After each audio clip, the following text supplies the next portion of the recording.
story behind Nothing Rhymed.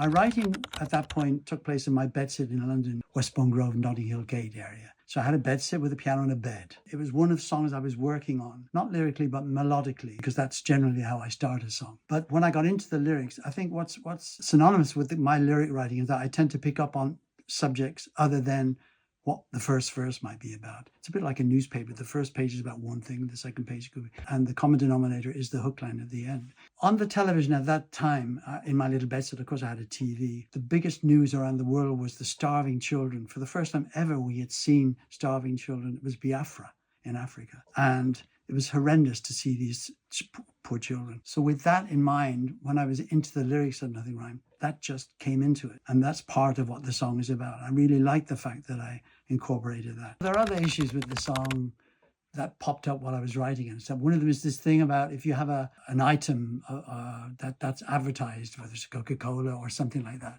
you're not allowed to have that. Radio wouldn't play it. So in the song I had, when I'm drinking my Napoleon brandy, but the way I got around that was changing it from Napoleon brandy to Bonaparte shandy. To this day, that brings a smile to my face. I tell the audience at concerts that, and like you hear the gasps when they know what that was. And then we come to the recording of the song. In those days, when you went to the recording studio, it was a 3-hour session. The wonderful thing was in the recording of Nothing Rhymed that I was able to play the piano and sing live. That really appealed to me. I didn't like the idea of standing at a microphone after playing. In terms of the musicians, Herbie Flower is a very famous bass player. He did the bass and he got the opening, boom, down to Herbie.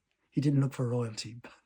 And the guitar player, they all said it was Jimmy Page, because Jimmy Page in those days before Led Zeppelin did a lot of session work. I know the guitar player that did it was quite long-haired and didn't really read music and stuff. When that session was over, I came out of there, I was walking on air. I didn't have any idea whether it would be a success with the public, but for me, it was the first record I'd ever made that I was just so excited and thrilled about. Nothing Rhymed took a long time to establish. It was one of those records that people quite liked, but it took a lot of airplay. It took 4 or 5 weeks. Dave Edmunds was number 1 for 1 week, 2 weeks, 3 weeks. We were still struggling to get into the top 30, but we made it. And so it's a wonderful memory of that time with that song. One of the nice things having a song like Nothing Rhymed, which means so much to so many people, is that I'm not sort of stuck with the one-hit wonder kind of syndrome in terms of Alone Again is so popular with so many people.